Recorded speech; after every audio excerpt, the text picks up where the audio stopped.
Mrs राणी महाडे,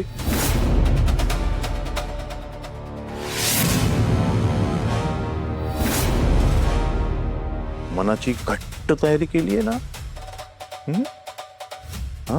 कारण आज तुम्ही हरणार आहे ना? आणि हो, आज संध्याकाळी सेलिब्रेशनला या हा, कारण आज मी 100वी केस जिंकणार आहे. तेव्हा सहकुटुंब सहपरिवार अगत्य येण्याचे करावे. तुम्हाला शुभेच्छा सर.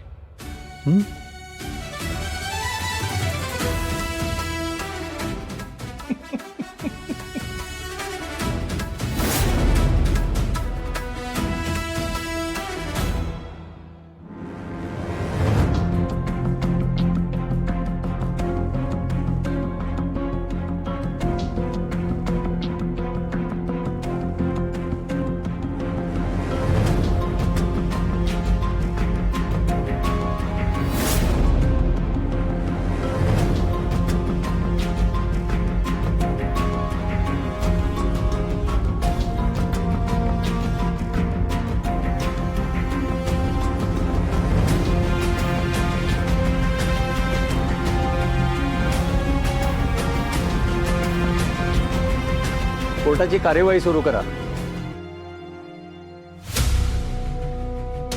माय लॉर्ड, आमच्या बाजूने आम्ही सगळे पुरावे साक्षीदार या आधीच कोर्टासमोर सादर केलेत.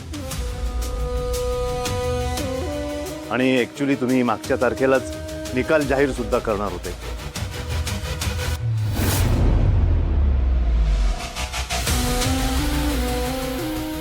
परंतु राणी महाडिकांनी वेळ मागितला आणि कोर्टाने तो दिला सुद्धा. तेव्हा राणी महाडिकांनी आज ते पुरावे आणि साक्षीदार कोर्टासमोर सादर करावे. आणि ते जर आज नसतील तर माझी कोर्टाला विनंती आहे, त्यांनी आजच निकाल देऊन टाकावा.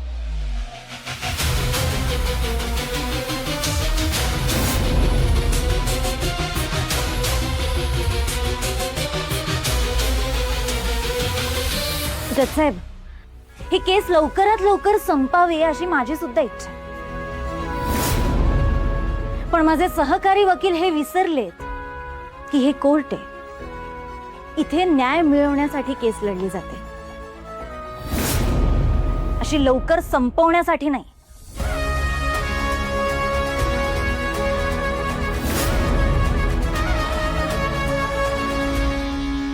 जज साहेब, ॲडव्होकेट राणी महाडिकांनी मला अक्कल शिकवण्यापेक्षा पुरावे सादर करावे ना.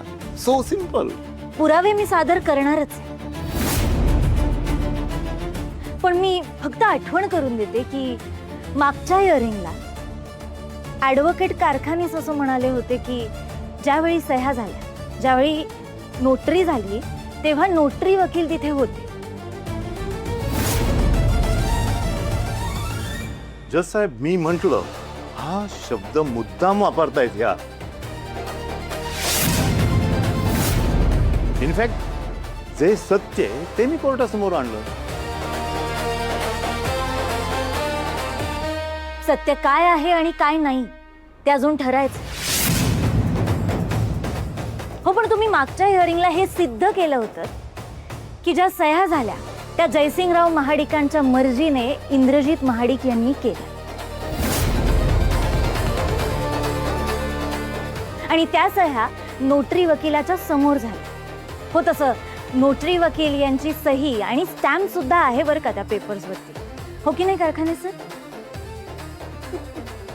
जज साहेब, राणी महाडिक पुन्हा पुन्हा तेच का बोलताय? काय प्रूव्ह करायचंय त्यांना?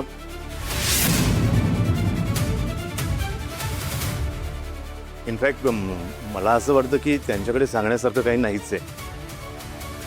माझ्याकडे सांगण्यासाठी काय आहे आणि काय नाही हे तुम्ही नका ठरवू. जज साहेब, ज्या दिवशी ही नोटरी झाली, म्हणजे या सह्या झाल्या, त्या दिवशी नोटरी वकील शहरातच नव्हते.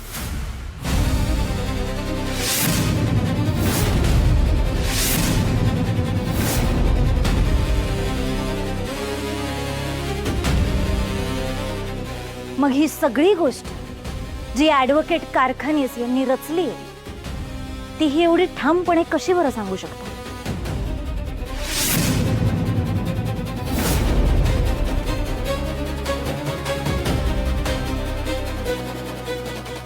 ऑब्जेक्शन माय लॉर्ड. राणी महाडिक आता बेसलेस बोलू लागल्यात. तुम्ही त्यांना थांबवा. ॲडव्होकेट कारखानीस, मी काय करायचं हे तुम्ही मला सांगू नका. ॲडव्होकेट राणी महाडिक, तुमच्याकडे जर काही पुरावे असतील तर ते कोर्टापुढे सादर करा. जज साहेब, माझ्याकडे पुरावे आहेत. आणि त्यासाठीच मी विटनेस बॉक्समध्ये नोटरी वकील मिस्टर वनराज कुमकर यांना बोलवण्याची परमिशन मागते. परवानगी आहे.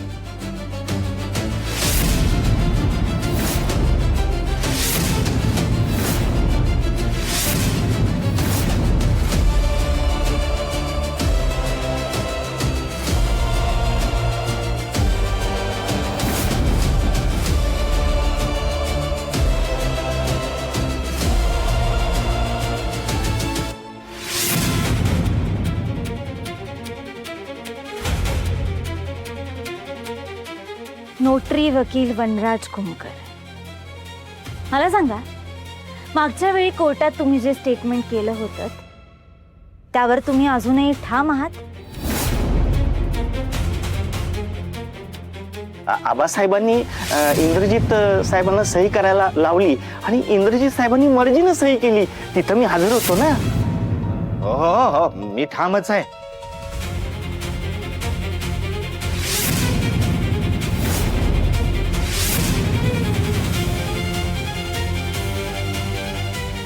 जज साहेब, नोटरी वकील कुठे जातात याचा बहुतेक त्यांना सोयीस्कररित्या विसर पडतो. हरकत नाही, मी त्यांना आठवण करून देते. ज्या दिवशी नोटरी झाली त्या दिवशी नोटरी वकील त्यांच्या बायकोला घेऊन गावी गोंधळाला गेले. ते 2 दिवस इथे शहरातच नव्हते, बरोबर ना?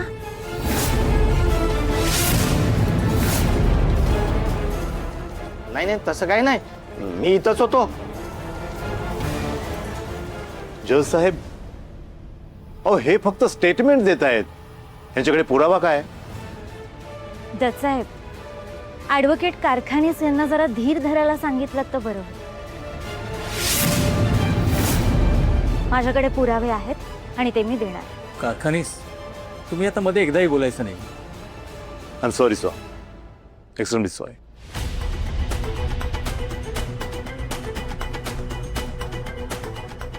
जज साहेब, ज्या दिवशी नोटरी वकील गोंधळासाठी गावी गेले होते त्या दिवशी त्यांनी जो काही प्रवास केला त्या प्रवासाची ही तिकीट आहे. या तिकीट्सवर तारीख सुद्धा आहे.